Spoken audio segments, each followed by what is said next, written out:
வணக்கம். என் பேரு டாக்டர் ப்ளூதவன். இன்று இந்த வீடியோவில் நாம் பக்கவாதம் ஏற்படும் காரணங்கள பத்தி பேசப் போகிறோம். ஏனெனில் யாருக்காவது பக்கவாதம் வந்தா, அவர்களுக்கு தங்கள் கை வேலை செய்யவில்லை, கால வேலை செய்யவில்லை, குரல் வரவில்லை என்று தோன்றும். ஆனா மிகவும் குறைந்த நோயாளிகளுக்கே தெரியும், அவர்களின் கை, கால் நன்றாக இருக்கின்றன. பிரச்சனை வேறு இடத்தில் உள்ளது.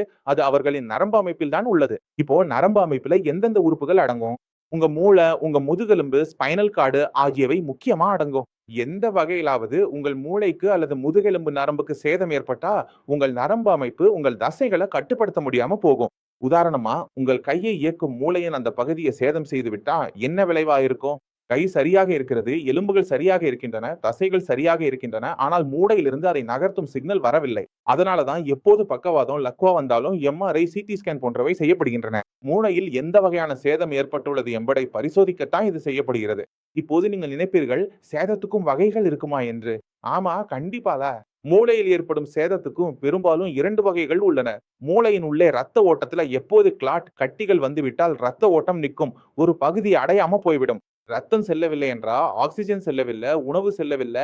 அதனால அந்த மூளையின் பகுதி சேதமடைந்து விடும். இதைத்தான் நாம் இஸ்கெமிக் பிரெயின் ஸ்ட்ரோக் என்று சொல்கிறோம். இப்போ 2வது காரணம் என்னவென்றா, எடுத்துக்கொள்ளுங்க, ரத்த அழுத்தம் மிகவும் அதிகமாக இருக்கிறது. மூளையில் ரத்தத்தை கொண்டு செல்லும் நரம்புகள் வெடித்து விட்டா எப்படி மூக்கிலிருந்து ரத்தம் வெளியே வரும், அது போல அது வெளியே வந்துவிடும். இப்போ மூளையின் உள்ளே நரம்பு வெடித்தா மூளையின் உள்ளே ரத்தம் பரவிவிடும். இப்போது ரத்தம் பரவியதால் மூளையின் அந்த பகுதி சேதமடையும். அந்த பகுதி எந்த வேலை செய்ததோ அது இனி செய்ய முடியாது. அந்த பகுதி உங்களுக்கு குரல் கொடுத்திருந்தா இனி குரல் வராது. அது உங்கள் கைகள் கால்களை இயக்கியிருந்தா இனி கைகள் கால்கள் இயக்க முடியாது. அது உங்களுக்கு உணர்ச்சி, உணர்வு, தர்க்கம் கொடுத்திருந்தா அவையெல்லாம் முடிந்துவிடும். அது மூளையின் எந்த பகுதி சேதமடைந்திருக்கிறது என்பதுல தான் சார்ந்திருக்கும். அது கிளாட் காரணமாகவோ நரம்பு வெடிப்பதால் வந்ததோ அதற்கேற்ப அறிகுறிகள் வரும். அதனாலதான் ஒவ்வொருவருக்கும் அறிகுறிகள் வேறுபடுகின்றன. யாருக்கோ குறைவாக வருகிறது, யாருக்கோ அதிகமாக வருகிறது. யாரோ ஒருவருக்கு மீட்பு மிகவும் விரைவாக நடக்கிறது. ஏனெனில் அவருக்கு சேதம் மிகவும் குறைவாக இருந்தது, விரைவில் குணமடைந்து விட்டார். எங்காவது சேதம் அதிகமா இருந்தா அங்கு நோயாளி முழுவதும் படுக்கையில் கிடக்க வேண்டிய நிலைக்கு போய் விடுகிறார். ஒவ்வொரு நோயாளியிலையும் அந்த வாத நோயின் தீவிரம் வேறுபடுகிறது. யாருக்கோ குறைவாக, யாருக்கோ அதிகமாக, யாருக்கோ குரல் வருகிறது, யாருடைய கை செயலிழக்கிறது, யாருடைய கை கால்கள் இரண்டும் செயலிழக்கின்றன, யாருக்கோ எதுவும் நடக்கவில்லை. சில நேரங்கள்ல எந்த சேதமும் இல்லாதது கூட பார்க்க முடிகிறது. கிளாட் வந்தது, இஸ்கெமிக் கிளாட்கள் இருந்தன, சிறிய சிறியவை, ஆனால் மறைந்து விட்டன. அப்படி என்றால் வாத நோயை நம்மால் சரி செய்ய வேண்டும் என்றால் முதலில் நாம் செய்ய வேண்டியது உங்கள் இரத்த அழுத்தம், கொழுப்பு, சர்க்கரை ஆகியவற்றை கட்டுப்படுத்த வேண்டும் என்பதே. ஏனெனில் கொழுப்பு மற்றும் சர்க்கரை இரண்டும் சேரும்போது கிளாட் உருவாகும் வாய்ப்பு அதிகமாகிறது. மூளையில் உள்ள நரம்பு வெடிக்கிறதுன்னா அது ரத்த அழுத்தம் இல்லாம வெடிக்காது. நீங்கள் ரத்த அழுத்தம், கொழுப்பு மற்றும் நீரிழிவு ஆகியவற்றை கட்டுப்படுத்தி கொண்டா வாத நோயாளிக்கு மீண்டும் வாதம் ஏற்படும் வாய்ப்பு மிகவும் குறைந்துவிடும். இப்போ கேள்வி என்னவென்றா, மூளையில் ஏற்படும் சேதம் மீண்டும் சரியாகுமா இல்லையா? மூளையில் ஏற்படும் சேதம் நிரந்தரமானதாகவே கருதப்படுகிறது. ஏன் அப்படி கருதப்படுகிறது என்பதை புரிந்து கொள்ள முயற்சிப்போம். மூளையில் உள்ள செல்களை நாம் நியூரான் செல்கள் என்று அழைக்கிறோம். இவை ஒரு முறை இறந்து விட்டா மீண்டும் உயிர்ப்பிக்க முடியாது. இதை எல்லோரும் அறிவோம், நாமும் இதை பார்த்திருக்கிறோம். அப்படி என்றால் என்ன நடக்கிறது என்றால், நாமும் டாக்டரிடம் போகும்போது டாக்டர் சொல்வார், பிசியோதெரபி செய்யுங்கள், எவ்வளவு மீட்பு வர வேண்டுமோ அது வரும். முதல்ல 6 மாதங்கள்ல நல்ல மீட்பு காணப்படுவதும் உண்டு. அதாவது பக்கவாதம் ஏற்பட்ட போது கை கால் நகரவில்லை, குரல் வரவில்லை. ஆனா அடுத்த 6 மாதங்கள்ல மெதுவா உடற்பயிற்சி செய்வதாலும் மருந்து சாப்பிடுவதாலும் உங்களுக்குள் முன்னேற்றம் காண முடிந்தது. இப்போ இந்த முன்னேற்றம் முழுமையா நடக்காக 6 மாதங்கள் கடந்து விட்டா உங்கள் முன்னேற்றம் எங்கோ ஒரு இடத்தில் நின்று விட ஆரம்பிக்கிறது. இப்போ பிரச்சனை என்னவென்றா, நீங்க அதே உடற்பயிற்சியும் அதே மருந்து எடுத்துக்கிட்டு இருக்கீங்க. ஆனா முன்னேற்றம் இல்ல.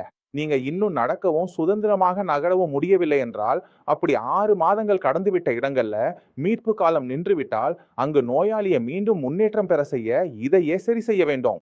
அதைத்தான் நாம் நியூரோபிளாஸ்டிசிட்டின்னு சொல்லுவோம். ஏனெனில் முதல் 6 மாதங்கள்ல மூளையில ஏற்பட்ட முன்னேற்றம், அதனால் உங்க கைகள் கால்கள் இயக்கும் திறன் வந்தது. அதுதான் நியூரோபிளாஸ்டிசிட்டி. ஆனா இது இயற்கையாகவே 6 மாதங்கள்ல நிக்கிறது.